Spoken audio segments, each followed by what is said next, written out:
Going on, guys? Chase here. Thought I'd do a quick game pickups video. I haven't done one in quite a while. I'm not going to go over everything I've gotten since the last video because it actually is quite a bit. And a lot of them, since I've gotten everything alphabetized now on my shelf, I'm not going to risk taking them all out and having to redo everything again. Actually, I got more games now that I have to add to it. So spacing is going to be quite hectic. They can actually, I'm almost filled up one bookcase, so I'm going to need to actually go out and buy another one to fill it up. I think I have a problem. Anyway, I'm going to go over one game here, and I actually got, you can see back here, that is a DDR dance mat for the GameCube. I actually found on Kijiji for $8. Dance Dance Revolution Mario Mix. This is really hard to find. They didn't print off a whole lot of these, so for $8, it's actually a good deal because my local record shop has it complete in box for $50. So that was a good deal. So these games here, I'm missing one of them. I'm not going to stop the video to go get it. I'll just tell you what it is. But these games right here, I just recently got a couple days ago. And just a little story to it. My girlfriend's cousin lost his grandfather. He passed away. He was doing kind down, so I figured, hey, let's go visit him. Let's take him out to some of the places on the island. Go look for retro games or something, because he's into that.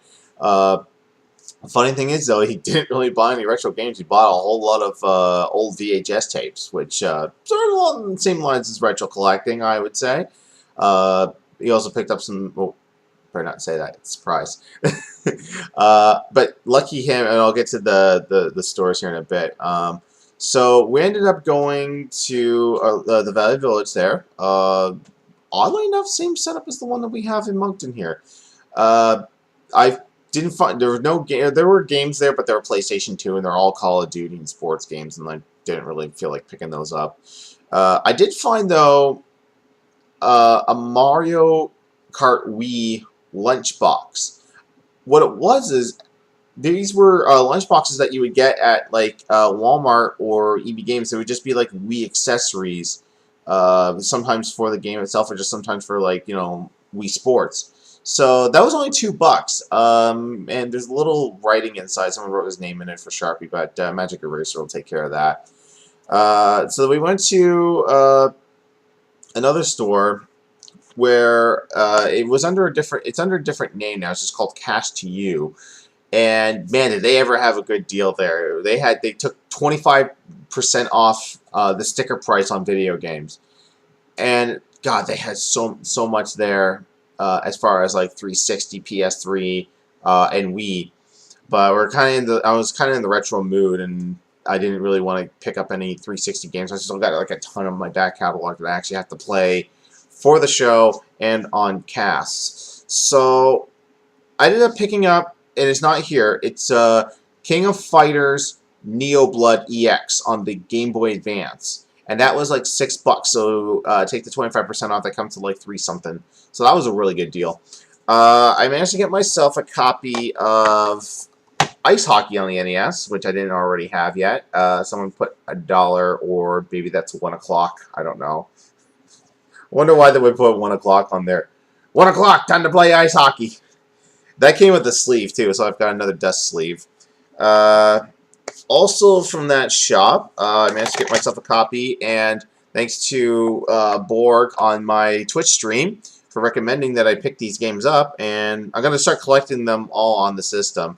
And that is WWE Day of Reckoning. The THQ, it's made by the same company, sort of the same engine, but it can't be all that similar to SmackDown.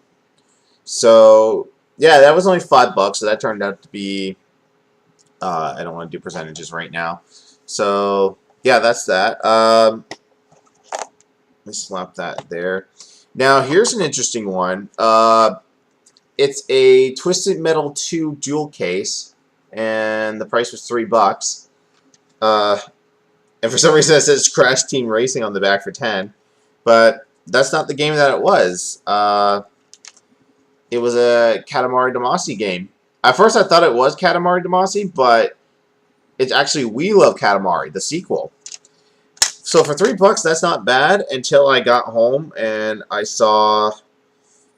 Ugh, I don't know if that will make up on the screen here. You see that little divot there? That little slash? Along this plastic right here, it's not that bad, but when it actually is like nicked a little bit into the game, I'm going to get a little worried when I start actually playing it. I played a little bit of it. I didn't encounter any problems yet, but I'm really fearful for the future.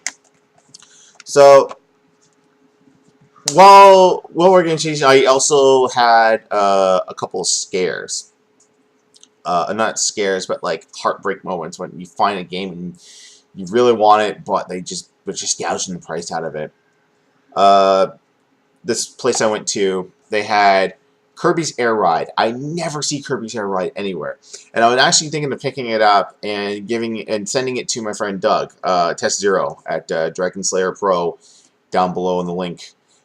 He's doing a Kirby retrospective, going through every single Kirby game from Kirby's Dream Land up until, God, what's the most recent one? I think Return to Dreamland before the collection came out.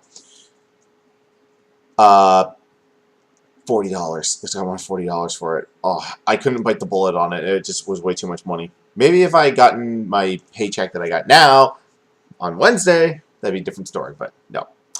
So I ended up only getting one game from that place, and it's a game I don't really see too often on PlayStation 2. I only see it on Xbox. I can't get it on the Xbox because I don't own an Xbox One, original Xbox. Gotta get it right. Don't own an original Xbox anymore, so I can't play it on that, and they don't make it compatible with the 360 and the backwards compatibility. So I had to get it for the PS2, and that is Midway Arcade Treasures 2.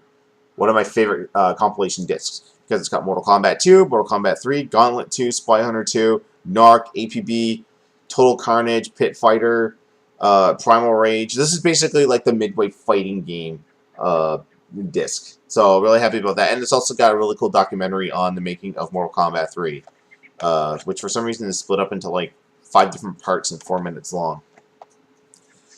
And finally, we move on to the last place. Now, if you guys follow me on Twitter, you notice that I posted a few photos. It's by the same group. They actually have 3 stores on the island. We went to the brand new one, and you could tell it was brand new because you could still smell the goddamn paint. They had some arcade cabinets there.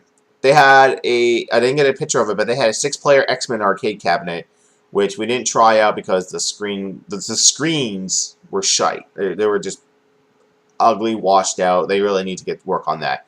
But the ones that they did have up and running were working really well were WrestleMania the arcade game, which the guy had on there free to play. Well, that was pretty cool. And the one that I tweeted and got everyone excited over at Screw Attack about, I found a Street Fighter Rainbow cabinet. If you guys don't know what Street Fighter Rainbow is essentially Street Fighter 2 Championship Edition, but it is it's kind of a bootleg copy of the board. Everything's kind of messed up. I didn't think of it at first until I saw the demo and then I started playing it. But when I picked Ryu, and as I'm doing Hadoukens, the fireball is curving. It's not going straight across. And when I did a spinning heel kick, I went from like here to there in like a half a second. It was crazy. And when I got to the fight with Ken, I was trying to record it on my phone, but trying to play Street Fighter with one hand. Unfortunately, I should have gotten her cousin to do it, or got her to do it, but she went out to the car. So yeah, that was pretty cool. And then everyone's tweeting me, going, "Oh, I can't get that for SGC 2014." Pay for the cabinet and the moving cost. Maybe we'll work something out. Maybe. I only picked up a couple of games there because I was strapped for cash, and there was another heartbreaker there. He had Contra Hardcore on the Genesis, but he wanted $30 for it. I couldn't bite the bullet on it, which is the average price on eBay, if not more, for that game. Oh, kicking myself for that. Anyways, picked up Pinball on the NES. It was only $3. It is the 3-screw version, not the 5-screw. So you see the tabs there. So no Famicom adapter in that. Well, that's fine. And I got this. It was a little high price. I bought the bullet on it because I see it for way more everywhere else. That's Mike Tyson's Punch-Out. on the NES. I will eat his heart. I will eat his children. I can't remember the code offhand. It's like 007 something. I'm going to try this on Castle. Let me just see if I can beat Mike Tyson on Cast. So that's my latest game pickups. Hope you guys enjoyed it. Haven't done one of these in a while. Stay tuned for tomorrow, part 10 of Quest for the Ender Dragon. We're almost done. I've got one more part that will go up next Wednesday, and then we'll be done. I'm going to take a break from doing Minecraft Let's Plays. I'm going to take a break from Let's Plays altogether because I really need to get back on doing the main show. So you guys have a great weekend, and I'll see you later.